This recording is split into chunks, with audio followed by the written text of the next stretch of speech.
Bonjour à tous. Bon, je vous retrouve aujourd'hui pour une nouvelle petite vidéo. Donc on est fin mai. J'ai choisi aujourd'hui de vous accueillir sur un lac qui me tient particulièrement à cœur. Un lac que je pêche depuis un bon bout de temps et qui vraiment me passionne fortement. On est aujourd'hui sur le Salagou. Donc on est fin mai, la pêche de nuit est fermée.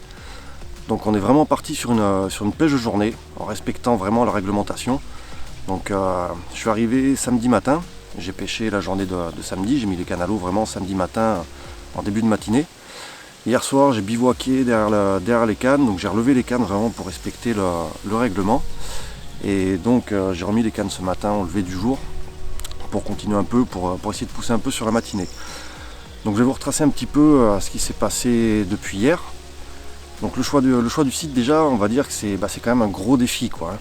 Venir sur le Salagou pour faire une pêche de journée, c'est quand même pas gagné d'avance. On est fin mai, mais cette année on a un printemps quand même assez particulier, on va dire. On a eu un coup de froid sur la mi-avril. Depuis, le temps est assez chaotique, quoi. Ça se tient pas. On a quelques journées de beau temps, on retombe dans du froid, on reprend du chaud, du froid. Donc là actuellement l'eau est pas très chaude. À l'éco-sondeur, j'ai l'eau qui tourne à peu près à 15 degrés en bordure, non pas beaucoup d'eau. Donc ça veut dire qu'on est encore on est très loin des conditions qu'on peut avoir habituellement sur une fin mai avec des poissons qui s'approchent de la fraie, une eau qui monte en température. Donc une pêche pas facile, un défi assez hard on va dire. Mais bon, le jeu en vaut la chandelle. Après c'est le Salagou, donc c'est pas forcément nécessaire non plus de faire des semaines entières pour prendre du poisson. On peut très bien arriver à prendre du poisson la journée. C'est aussi pour ça que j'ai choisi de relever le défi. J'aurais très bien pu partir sur une petite rivière ou sur une petite gravière pour vraiment assurer du départ et faire du poisson.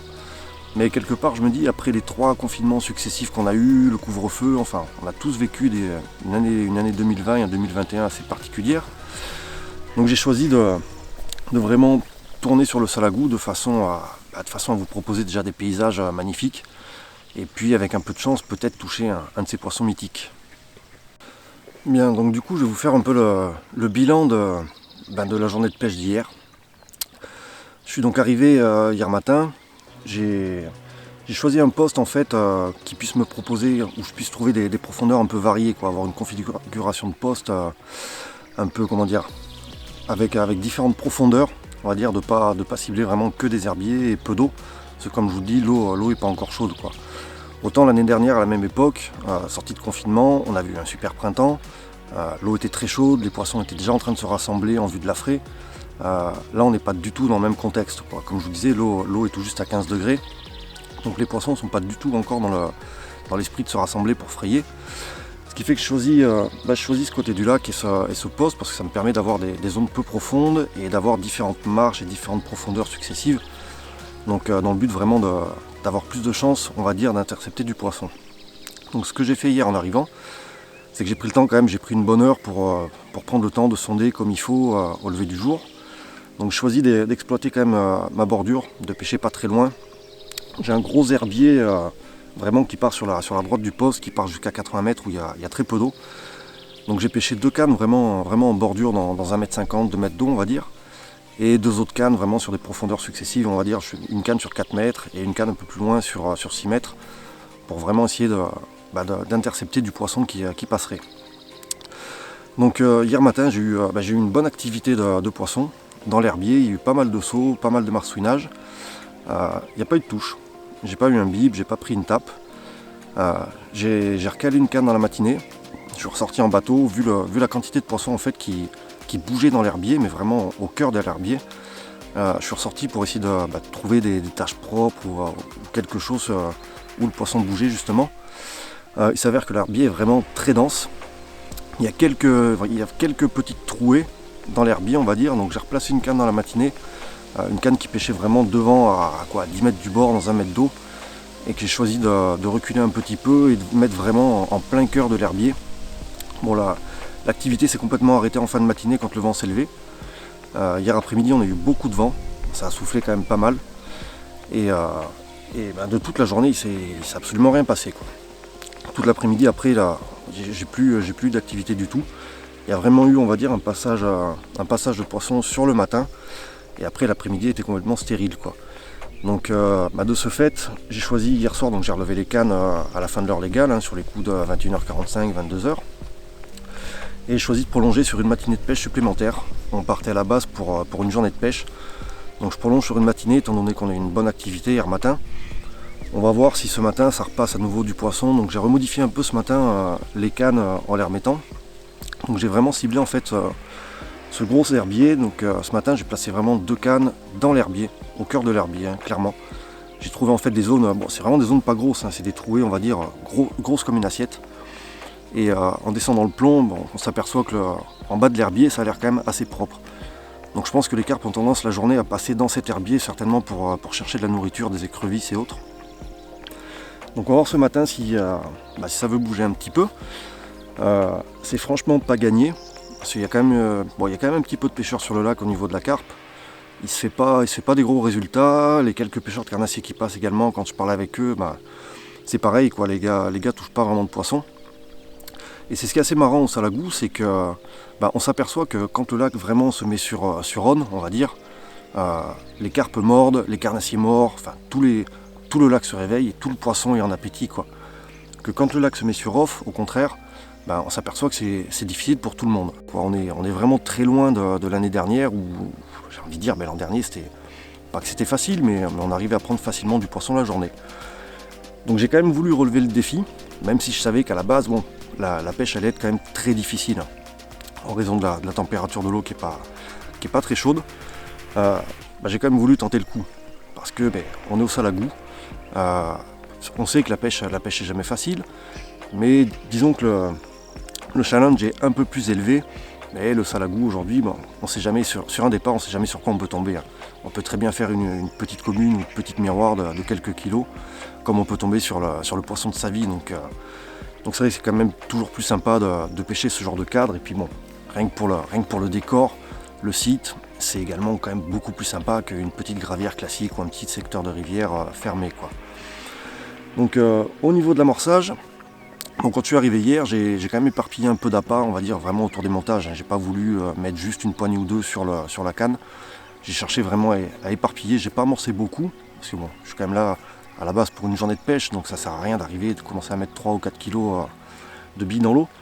Donc j'ai vraiment éparpillé quelques poignées autour des montages, vraiment pour dire s'il y a du poisson qui passe, essayer d'intercepter du poisson. Et donc j'ai 2 cannes vraiment placées, on va dire, avec des bouillettes denses au fond. Je les ai quand même bâchées parce que même si l'eau n'est pas très chaude, on a toujours un peu d'activité d'écrevisses, surtout à proximité des herbiers. Ce qu'il faut savoir, c'est que les écrevisses le soir ont tendance à sortir et à remonter sur les berges. Mais en fait la journée, les écrevisses sont tout simplement cachées dans les herbiers. Donc du moment où on va pratiquer une pêche journée dans les herbiers, même en journée on s'expose à se faire manger les appâts par les écrevisses. Donc j'ai choisi de bâcher les bouillettes denses.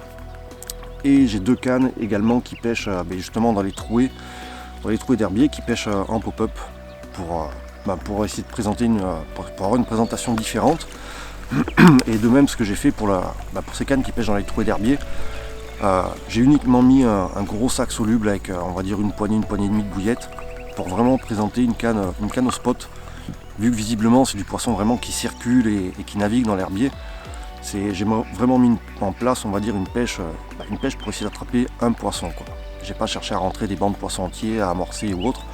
C'est vraiment une pêche au spot, assez simple, très classique, basique, et vraiment basée sur la recherche du poisson et de pêcher vraiment de façon précise là où le poisson peut passer. Donc pour ce qui est des appâts, j'ai choisi d'utiliser donc les nouvelles bouillettes. C'est pas une nouveauté. C'est l'ancienne gamme Radical en fait qui a été remise au goût du jour tout simplement en raison des nouvelles normes de bouillettes et autres.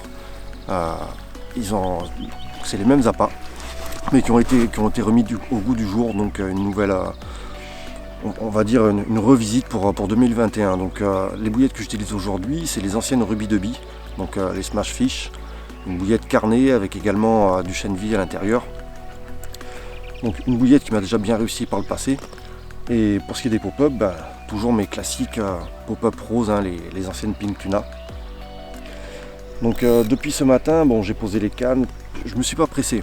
L'heure légale commence environ, on va dire aux alentours de 5h30. J'ai pris le temps quand même de bien sonder, de bien placer. Ça sert à rien de vouloir aller trop vite pour gagner du temps. Hier, l'activité s'est vraiment située, on va dire, entre 9h le matin, 9h, 11h, quoi. Il y a eu un créneau au milieu de matinée. Donc j'ai bien pris le temps ce matin de bien sonder, de bien chercher à placer mes cannes, de pas brûler les étapes. Et puis on va voir ce qui se passe dans la matinée en croisant les doigts pour qu'un poisson croise un montage et soit pris d'un petit peu d'appétit.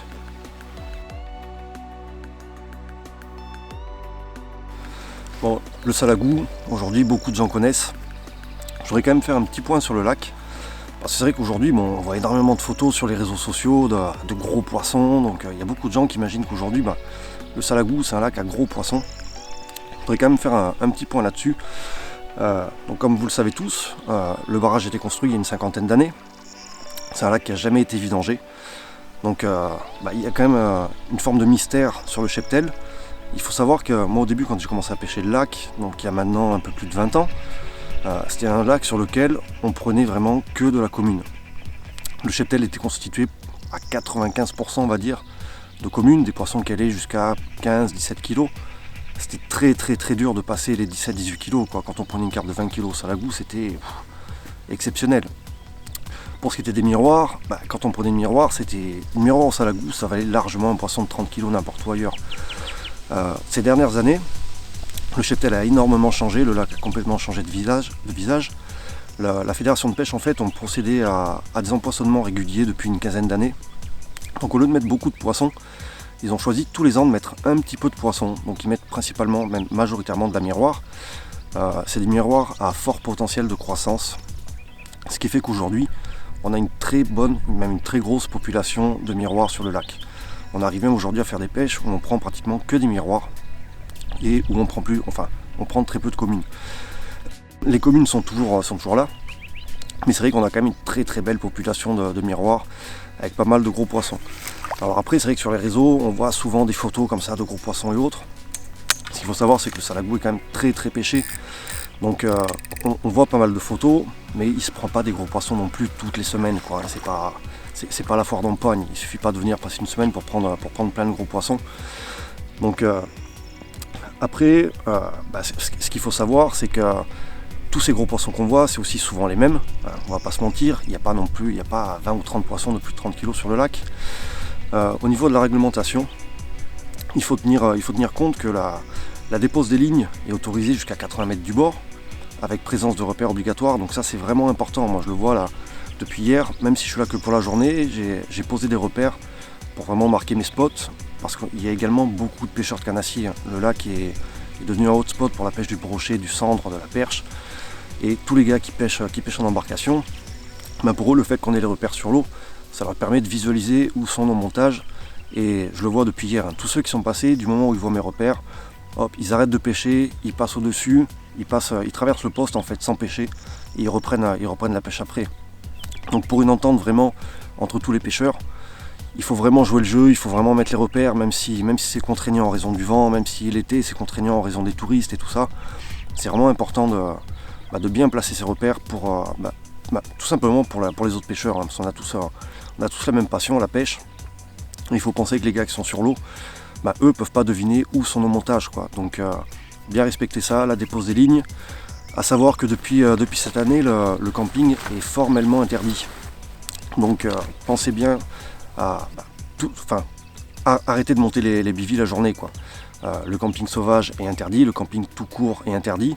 Donc si on veut garder la pêche de nuit, c'est vraiment important aussi de jouer le jeu, surtout quand on est là, vous voyez, à cette époque, mai, juin et puis durant tout l'été, on peut clairement se passer du bivy. Bon là aujourd'hui il fait pas très chaud, on n'a pas un temps fameux, il fait même assez frais on va dire, mais on est quand même dans le sud de la France, donc on peut se permettre de se passer de ça. Après le lac a énormément changé également, depuis pas mal d'années il y a une très grosse prolifération d'herbiers. Donc ces herbiers sont très contraignants pour la pêche, par contre ça amène une nourriture naturelle formidable pour le poisson. On le voit, les carpes ont une croissance démesurée. Tous ces petits poissons qui sont lâchés grossissent très vite. Donc aujourd'hui on est vraiment face à un lac où on a une moyenne de poids quand même assez élevée. On a beaucoup de poissons, mais ça veut pas autant dire que parce qu'il y a beaucoup de poissons, ça mord tout le temps. On le voit, c'est comme à l'époque. À l'époque on avait des périodes entières où ça mordait pas. Aujourd'hui c'est pareil. Il y a des périodes où vraiment le lac se met sur on et où il se prend du poisson vraiment un peu partout sur le lac. Et on a des périodes entières comme là où ça fait quelques semaines où finalement il se fait quand même très peu de poissons, quoi. Donc voilà, donc tout ça pour vous dire que le Salagou, ça reste un lac majestueux, un lac qui n'est pas toujours facile. Comme je vous disais, il y a des fois où la pêche peut vraiment devenir très facile, mais ça reste un beau défi, un beau challenge. Et n'hésitez pas à venir le pêcher, tout en respectant la réglementation, ça c'est très important, hein. Comme tous nos grands lacs, on est toujours... la pêche de nuit n'est pas un acquis, on va dire, permanent. Donc à bien respecter. Et puis rien que pour le cadre, pour le paysage, pour le rêve, c'est vraiment un lac formidable, quoi. En espérant toujours que ce matin un poisson vienne nous rendre visite, hein. C'est un peu le but. Mais c'est vrai que finalement, même quand il n'y a pas de poisson, bon, on a toujours un peu cette amertume, parce qu'on aimerait tous à chaque fois prendre du poisson. Mais c'est vrai que rien que pour le cadre déjà, ça fait un bien fou d'être là, quoi.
Un petit 14. Voilà un poisson qui fait super plaisir. On est vraiment dans le dernier moment de la pêche, quoi. J'ai regardé l'heure, il était 1h30, je dis bon allez, je fume une clope, on tire jusqu'à 14h et à 14h je relève les cannes. En fait cette canne avait déjà le détecteur éteint. Tout à l'heure j'ai un canoë qui est passé et qui m'a attrapé 2 lignes. J'étais persuadé qu'il m'avait tiré les lignes, du coup c'était les 2 cannes qui pêchaient dans les herbiers. Je vois le sion qui prend 2 tapes et tic tic tic tic tic tic tic, ça part doucement. Un super combat avec cette jolie miroir, 14 kg tout rond, un petit mâle bien énervé, commence déjà à lâcher de la laitance. On voit qu'ils ont envie, ils ont envie de frayer, mais ça fait super plaisir. Franchement, j'y croyais plus, quoi, mais plus du tout, quoi. Depuis ce matin, il n'y a pas un poil d'activité, j'ai pas vu un poisson bouger, rien du tout, contrairement à hier. Hier matin, il y avait beaucoup d'activité. Là, vraiment, c'est génial, génial. C'est la magie du Salagou, c'est la magie des grands lacs, quoi. On n'y croit plus, je suis à 10 minutes de relever les cannes et boum, bingo, quoi. Ça tombe un super poisson, quoi. Je suis vraiment content. Là, je pense que ça se voit, mais ça fait vraiment super plaisir, quoi. C'est cool, c'est cool.